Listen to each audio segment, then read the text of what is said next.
Bonjour à tous, ici Aeneas et ravi de vous rencontrer. Et oui, c'est ma première vidéo filmée en tant qu'Aeneas Sanjit et franchement il était temps. C'est également la seconde vraie vidéo de cette chaîne complètement inactive, mais croyez-moi, ça va changer. Évidemment, je ne vais pas sortir 15 vidéos par semaine. Voilà, j'ai mes projets perso, mes études, ma vie privée, la seconde chaîne Aeneas Play à faire tourner, et comme je vous en parlais dans la vidéo de présentation, la chaîne Aeneas Cut qui va commencer à s'animer elle aussi, que du contenu donc. Alors pourquoi suis-je ici à vous parler devant un réflexe? Eh bien non, ce ne sera pas pour parler de moi, pour une fois, mais ça va être pour vous présenter un nouveau concept d'émission qui, j'espère, vous plaira. Ce concept, j'en ai eu l'idée pendant une longue insomnie vers 6h du matin. Ouais, je sais, faut dormir la nuit. Et je l'ai étoffé le lendemain pendant que je préparais le dîner.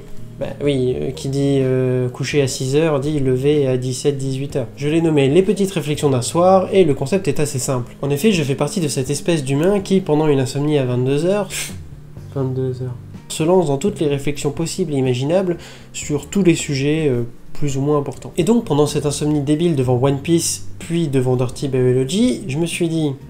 Attends, ça fait des années qu'on te dit non mais mec, pose-toi la tête, va faire la fête, au lieu de faire tes réflexions philosophiques à la con là. Et ben fuck it, puisque ça vous emmerde tant, je vais carrément faire des vidéos avec ce concept.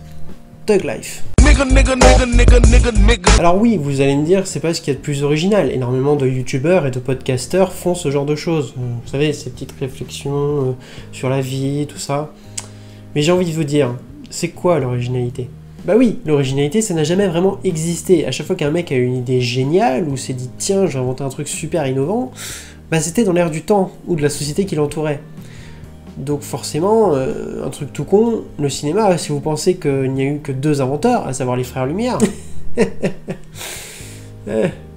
Quel petit naïf vous faites. Non, l'originalité n'est pas forcément le mot d'ordre de cette émission, mais peut-être que les réflexions le seront un peu plus. Puisque j'ai beau penser à peu près tout et rien, comme par exemple la société, la politique, la santé, etc., c'est pas forcément ce dont je vais parler. Puisque moi, ce qui m'importe le plus, c'est l'art, et c'est principalement les sujets sur lesquels on va traiter.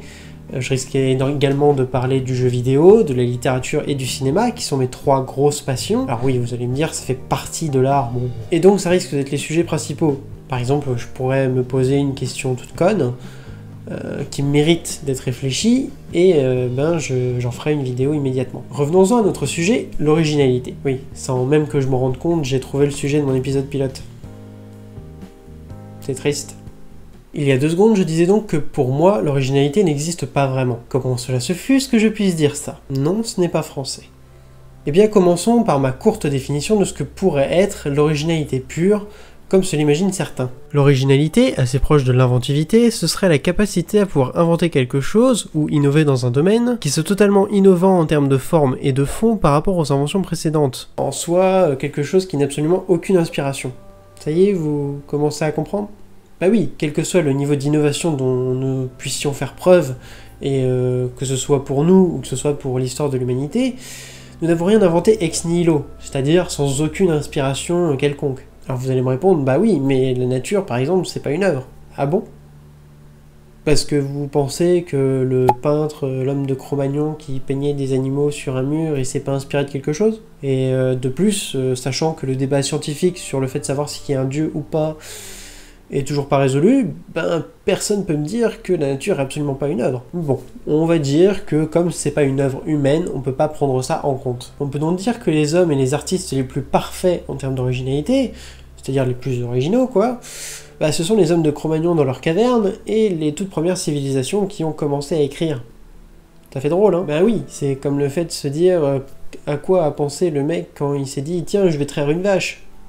Allez, viens là, petite vache, viens là, je vais te toucher les petits nichons. Et en ce moment, moi, je suis en train de vous dire à quoi a pensé le mec quand il a pris un crayon, ou quand il a pris un caillou, je ne sais quoi, ou qu'il a pris des trucs pour dessiner sur les murs. Il s'est dit, tiens, je vais dessiner un cheval, voilà. Surtout pour l'époque, parce que, je veux dire, à l'époque, c'était la survie, c'était, faut faire des enfants, c'était... tous les jours, si on veut pas mourir de faim, il faut chasser le mammouth, et tout d'un coup, il y a un mec qui s'est dit « Tiens, je vais dessiner sur un mur !» Ah oui, que ce serait même bizarre. Ou encore le mec qui s'est dit « Tiens, je vais raconter une histoire sur de l'argile !»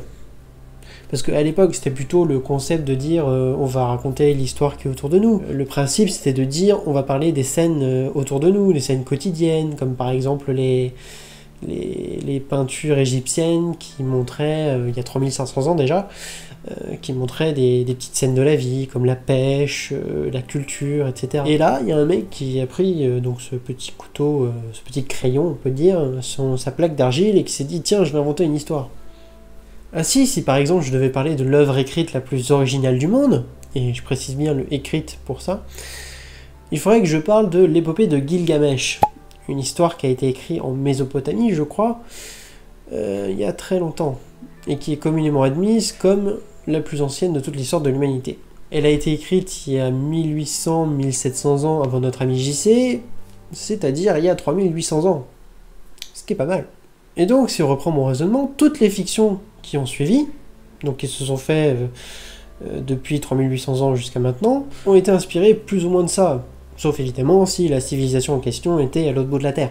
Il existe d'ailleurs une théorie écrite par le célèbre théoricien Joseph Campbell, dans son livre Le héros aux mille et un visages que j'ai ici, qui explique que depuis quasiment la naissance de l'humanité, dans toutes les histoires de la culture occidentale, donc quand je dis culture occidentale, c'est toute la culture qu'on a aujourd'hui et qui est basée sur énormément de cultures, donc culture égyptienne, celte, gréco-romaine, nordique, germanique, hébraïque même, et que à toutes ces histoires s'y applique un schéma narratif, qui est tout le temps le même. Grosso modo, je vous le décris. Premier acte, introduction et présentation des personnages, puis élément déclencheur. Ensuite vient le deuxième acte, où il y a les péripéties, qui vont plus ou moins crescendo, jusqu'à un climax, qui grosso modo représente un boss de fin de jeu. Et alors vient le troisième acte, qui est la résolution, la conclusion, et la réponse à toutes les questions posées à partir de l'élément déclencheur. Alors, si vous ne me croyez pas par rapport à ce que je disais auparavant, je vais vous faire un petit exemple avec justement l'épopée de Gilgamesh, qui, je le rappelle, a été écrite il y a 3800 ans. Premier acte, Gilgamesh, le roi de la cité d'Uruk, est dur et intransigeant avec son peuple. En gros, c'est un gros connard, quoi. Élément déclencheur, le peuple opprimé décide de faire appel à la déesse Aruru pour remettre Gilgamesh dans le droit chemin. Aruru fait alors un double de Gilgamesh, qui s'appelle Enkidu, et qui s'avère être son double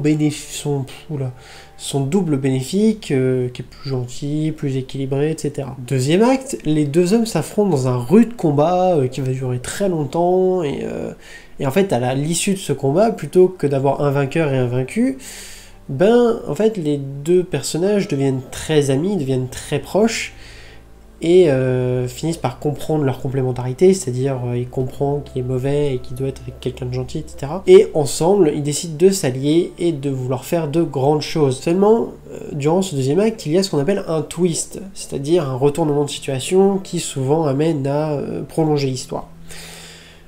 Dans notre cas, en fait, ce qui se passe, c'est que Enkidu meurt d'une maladie. Et le pire, en fait, c'est qu'il le savait. On lui avait prédit qu'il allait mourir prématurément, et il avait fait appel aux dieux pour qu'il le sauve, etc. Mais en fait non, donc il crève. Gilgamesh, abattu par cette perte, la perte de son ami et de son double d'une certaine façon, décide de partir à la poursuite de l'immortalité. Il rencontre alors un sage, Utan Nafishtim, parce que je le relis parce que son nom est pas facile, un sage immortel qui a survécu au déluge. Tiens, ça me rappelle quelque chose, ça, un déluge. Et le sage en question lui dit que c'est pas possible, que ça n'existe pas, mais juste avant qu'il parte, il lui dit qu'en fait il existe une plante de jouvence, qui permet l'immortalité. Gilgamesh part donc à la recherche de cette plante, et il gravit une montagne, il combat plein de monstres, etc. Et au moment où il arrive enfin à portée de main de cette plante, un serpent maléfique passe et lui chope la plante de la main. Tiens, encore une fois, ça me rappelle quelque chose, ça, un serpent maléfique avec une plante défendue. Et donc là, c'est la chose en question, ça s'appelait le climax, puisque nous arrivions un peu à la résolution de son objectif, trouver l'immortalité, et le serpent le lui prend. Ce qui est un twist en soi, un second twist même. Et là, notre cher Gilgamesh, dans le troisième acte, décide de rentrer chez lui, parce que en fait, cette leçon lui a appris qu'il faut savoir profiter de la vie, et profiter un peu des joies que la vie peut nous apporter, et donc c'est en roi transformé par ses expériences qu'il rentre dans la cité d'Uruk et finit par devenir un grand roi, etc. Incroyable, n'est-ce pas? Non, franchement, lisez ce bouquin, Le héros aux mille et un visages de Joseph Campbell. Bon, il est un peu cher, et c'est très théorique.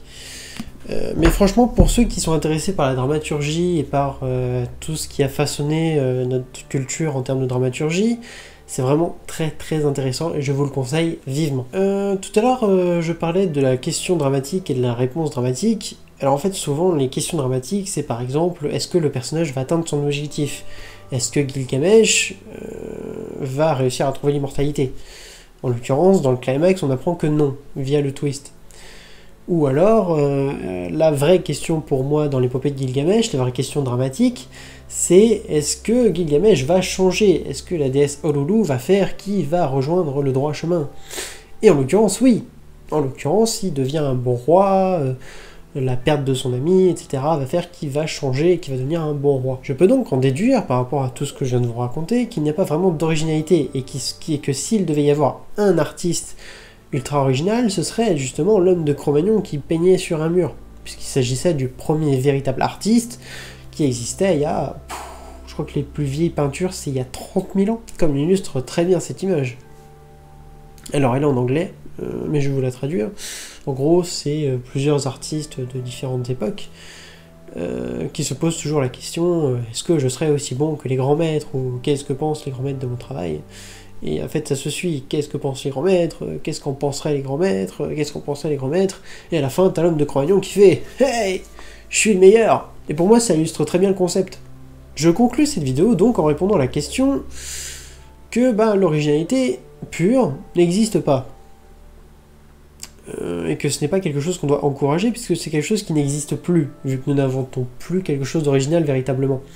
En revanche, l'innovation, c'est-à-dire la capacité à s'inspirer des choses précédentes et en faire quelque chose de nouveau, ça doit être encouragé. Puisque, grosso modo, c'est le principe de l'évolution, mais appliqué à l'artificiel. Donc, avant de dire à quelqu'un un jour que son œuvre, ou que ce qu'il fait, c'est pas original, rappelez-vous que Terminator est avant tout inspiré du mythe du Minotaure, et que, grosso modo, la plupart des histoires qu'on a inventées depuis 3000 ans sont à peu près toujours les mêmes. C'est toujours le même schéma, toujours les mêmes archétypes, mais bon, ça c'est décrit dans le bouquin.